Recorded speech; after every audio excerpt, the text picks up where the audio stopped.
Assalamu alaikum warahmatullahi wabarakatuh. Today is the lecture number 123rd, and this is the common mistakes from the Paramount English with Professor Abdul Basit Memon. My dear students, my dear children, ये जो हमारा topic common mistakes है, तो इसके according to the writer of the exploring the English of exploring the word of English से by से सादत अली शाह के there are 3 kinds of mistakes होती हैं. पहला होता है एरर्स, दूसरा होता है मिस्टेक, और एरर मिस्टेक और फिर होता है ब्लंडर. ब्लंडर तो अनपार्डनेबल होता है, मिस्टेक पार्डनेबल है, और एरर जो है छोटी छोटी गलतियाँ. लेकिन if you continuously do those grammatical errors, because our topic is with grammar, our writing and speaking, तो फिर वो जो गलतियाँ हैं वो कॉमन ब्लंडर्स बन जाती हैं अकॉर्डिंग टू द राइटर.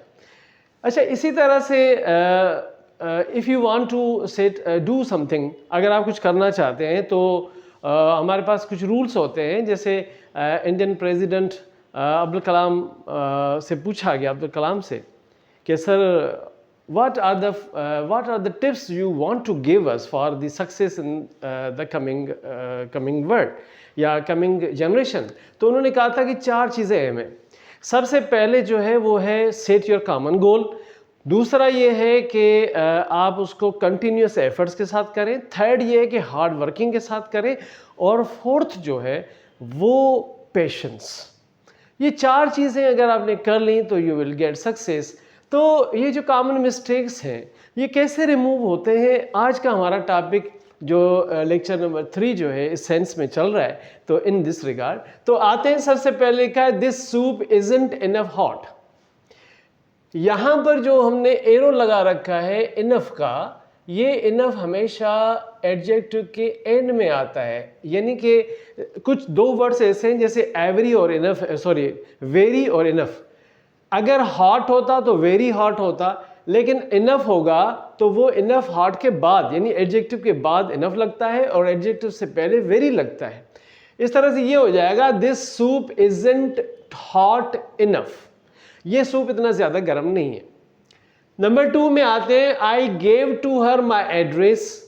अब यहाँ पर जो गलती है वो ये है कि गिव के साथ प्रेपोजिशन टू लगा हुआ है, जबकि गिव के साथ प्रेपोजिशन होता ही नहीं है. I gave her my address, मैंने उसे अपना पता दिया, एड्रेस दी. नंबर 3 में आते हैं तो I like the 60s music. यहाँ पर जो द है वो 60s के साथ गलत है, क्योंकि वो पर्टिकुलर एक एज के साथ हो सकता है, लेकिन 60s में 61, 62 से लेकर 69 तक 60 आता है. इसलिए हर उस चीज़ को जिसमें 60s आएगा, जैसे 60s है तो हम इसको ये कह सकते हैं आई लाइक 60s म्यूजिक या I like the music of the 60s. फिर ऐसे हो सकता है, लेकिन यहाँ पर द जो है वो नहीं लगेगा. नंबर 4 में आते हैं कि who is that, he is John. जब आप कहते हैं वो कौन है तो आप कहते हैं ही इज जॉन. यहाँ पर जॉन क्योंकि मर्द इसलिए आपने ही लगाया, लेकिन the writer Michael Swan says कि यहाँ पर इट लगेगा. It is John. Who is that, वो यानी कौन है, तो कहेंगे ये जॉन है, तो यहाँ पर आप ही नहीं लगाएंगे, इट लगाएंगे. नंबर 5 पे जब जाते हैं 35 नंबर पे, आई विल आस्क यू, मैं तुमसे कहूँगा in case I need help.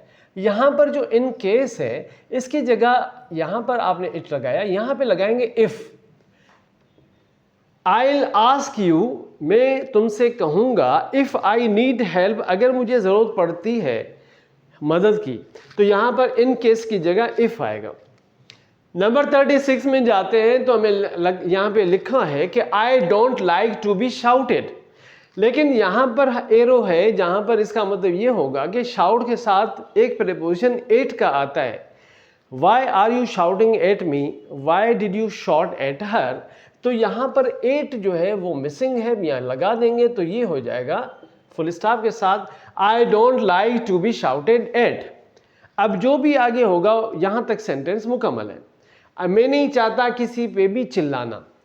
Number 37 पे आता है कि it is ages since she, यहाँ पे जो एपोस्ट्रोफी के साथ एस लिखा हुआ है, इसकी दो मीनिंग्स हैं। शी इज़ भी हो सकता है, हैज़ भी, लेकिन क्योंकि अराइव लिखा हुआ है इसलिए हैज़ है। लेकिन क्योंकि यहाँ पर इट इज़ एजिस का मतलब काफ़ी ज़माना हुआ सिंस शी अराइव, जब वो वहाँ पहुँची थी या वो पहुँची थी, तो यहाँ पर ये जो प्रेजेंट परफेक्ट है वो यह इस्तेमाल नहीं होगा। नंबर 38 में आते हैं, the police is looking for him. यहाँ पर जो हमने इसके साथ एरो लगा दिया कि द पुलिस जो है ये हमेशा कलेक्टिव यूज़ होता है। पुलिस आर हो सकता है, पुलिस वर हो सकता है, पुलिस के साथ हैव लगता है। और बहुत से लोग ये कहते हैं कि जो वर्ड पुलिस है, P for polite, O for obedient, L for loyal, I for intelligent, C for courageous, E for efficient होता है। लेकिन ये तो हुआ उसका abbreviation. Some people say P for power, O for order, L for law, I for income, C for commission or corruption, E for encounter भी होता है। लेकिन we have no discussion about this। तो हमारा ये है the police are आएगा looking for। यहाँ पर ये जो है यहाँ पर हम R लगाएंगे क्योंकि पुलिस का वर्ड कलेक्टिव नाउन है। तो the police are looking for him. Look के साथ जब वर्ड्स लगते हैं तो मीनिंग चेंज हो जाती है, इसको हम प्रीपोजिशनल फ्रेज कहते हैं। लुक फॉर का मतलब तलाश करना होता है। The police are looking for him, police उसे तलाश कर रही है, यहाँ पे ये आएगा। नंबर 39 में जब जाते हैं तो I don't like nowadays fashion. तो यहाँ पे नाउअडेज थोड़ा सा अटपटा सा लग रहा है, दैट इज नॉट फिट, जो है ना वो यहाँ फिट नहीं आ रहा। यहाँ पर या तो मॉडर्न फैशंस कह सकते हैं या हम टुडेज फैशन कह सकते हैं। आई डोंट लाइक टुडेज फैशंस कह सकते हैं। टुडेज का मतलब हो जाएगा आजकल का, या मॉडर्न लिख सकते हैं। तो I don't like today's fashions या I don't like modern fashions. उसके बाद हमारे पास यहाँ आता है, I have good knowledge of German. मेरे पास जर्मन की अच्छी नॉलेज है। लेकिन ये जो एरो है ये हमें शो करता है कि यहाँ पर एक इनडेफिनेट आर्टिकल जो है वो ज़रूर आएगा, वो होगा I have a good knowledge of German. मेरे पास जर्मन की एक अच्छा इल्म है या उसकी एक अच्छी नॉलेज है। नंबर 41 में जाते हैं तो I will be home since 3 o'clock। लेकिन जहाँ पर सिंस लगता है वहाँ पर हम पीछे आए हुए प्रेजेंट परफेक्ट कंटिन्यूस या पास्ट परफेक्ट कंटिन्यूस को या फ्यूचर कंटिन्यूस परफेक्ट कंटिन्यूस को शो करते हैं। लेकिन यहाँ पर तो फ्यूचर है, आई विल बी होम। तो अब ये कहना चाह रहा है कि मैं घर पे होऊंगा फ्रॉम 3 o'clock, 3 बजे के बाद से लेकर। यहाँ पर सिंस नहीं आएगा क्योंकि इसके पीछे जो सेंटेंस है या सेंस है वो परफेक्ट कंटिन्यूस का लग ही नहीं रहा। हालांकि सेंस जो है पॉइंट ऑफ टाइम और फार पीरियड ऑफ टाइम के लिए होता है, लेकिन फ्रॉम माने 3 बजे से, ठीक है। तो अब नंबर 42 पे आते हैं। यहाँ पे लिखा आई सा इट एट फर्स्ट, मैंने उसे पहली दफ़ा देखा। यहाँ पर एट इजाफी है, आई सा इट फर्स्ट, मैंने उसे पहले देखा। यहाँ पे एट इजाफी था तो इसकी देयर वाज नो नीड, इसकी ज़रूरत ही नहीं थी। अब चलते हैं 43 में कि द माउंट ब्लैंक। अब ये जो माउंट ब्लैंक है ये एक सिंगुलर अपना नेम है, प्रॉपर नेम कह सकते हैं। माउंट ब्लैंक को माउंट कह सकते हैं। माउंट ब्लैंक ये किसी पहाड़ का नाम है और सिंगुलर में किसी पहाड़ के सिंगुलर नेम के साथ कभी भी द नहीं लगता, हमेशा एक range of according to the Wren Martin. अगर रेंज ऑफ माउंटेन्स हो, अगर ग्रुप ऑफ आइलैंड्स हो या कोई प्रॉपर नेम्स ऑफ रिवर्स और लेक्स इस तरह का हो तो द आ सकता है। लेकिन क्योंकि सिंगुलर है द माउंट ब्लैंक, तो इसका मतलब ये हुआ कि ये जो द है यहाँ पर नहीं आएगा। Mount Blanc is 4808 metre high. ऐसा हो सकता है कि जो पहाड़ माउंट ब्लैंक है ये 4808 मीटर ऊंचा है। इसके बाद 44 पे जो हमारे पास आता है वो it is getting dash winter. तो यहाँ पर गेटिंग के साथ टू तो आएगा नहीं, यहाँ पे आएगा टू बी। यहाँ पे हम लिखेंगे टू बी कि it is getting to be winter, यानी कि ये जो विंटर है ये आने वाला है या आ रहा है। नंबर 45 पे लिखते हैं our flat is decorated this week. इस हफ्ते यानी कि फ्यूचर में हम इस्तेमाल करते हैं, अक्सर ये पैसिव का वर्ड होता है। अवर फ्लैट इज़, तो यहाँ पर जो एरो है यहाँ पे हम बीइंग लगा देंगे और ये हो जाएगा हमारा बीइंग डेकोरेटेड दिस वीक। इस हफ्ते हमारे फ्लैट को डेकोरेट किया जाता है, जा रहा है। यानी कि अगर उर्दू में लिखेंगे तो इस हफ्ते हम अपने फ्लैट को जो है ना डेकोरेटेड, हमारा इस हफ्ते हमारे फ्लैट को डेकोरेट किया जा रहा है या उसको सजाया जा रहा है। नंबर 46 पे एक जुमला है कि यहाँ पे कुडंट लिखा है, लेकिन कुडंट के पास क्योंकि एरो लग गया, इसका मतलब यहाँ पे नॉट का कुडंट तो आएगा नहीं। जब आप किसी के साथ रिक्वेस्ट करेंगे तो कुड या कैन इस्तेमाल हो सकता है, लेकिन कुड जो है वो ज़्यादा प्रेफरेबल है। Could you help me please, क्या आप मेरी मदद कर सकेंगे मेहरबानी करके। यहाँ पे प्लीज़ काइंडली की मीनिंग में आता है। यहाँ पर दो एरोज 47 में, एक तो यहाँ पर हॉल से पहले है, दूसरा पेरिस से पहले। हॉल पेरिस वाज सेलिब्रेटिंग, लेकिन यहाँ पे पहला एरो जो है वो होगा द, और द होल ऑफ पेरिस हो जाएगा यहाँ पे सेकंड में। यानी कि आप लिखेंगे the whole of Paris was celebrating. पूरा पेरिस जो है, पेरिस का पूरा शहर जो है, यानी पूरा पेरिस जो है वो सेलिब्रेट कर रहा था, जश्न मना रहा था। नंबर 48 पे according to me, according to me तो होता नहीं है, हम ऑलवेज रेफरेंस देते हैं, अकॉर्डिंग टू हिम भी कह सकते हैं, लेकिन according to the Quran, according to the writer, according इस तरह से कहते हैं। तो अगर अकॉर्डिंग टू मी है सपोज, तो हम आई थिंक भी ले सकते हैं। तो यहाँ पे आएगा आई थिंक, मेरे ख्याल में, आमतौर पे ये वर्ड्स आते हैं। I think it's a bad film, I think मेरे ख्याल में ये एक बेकार फिल्म है।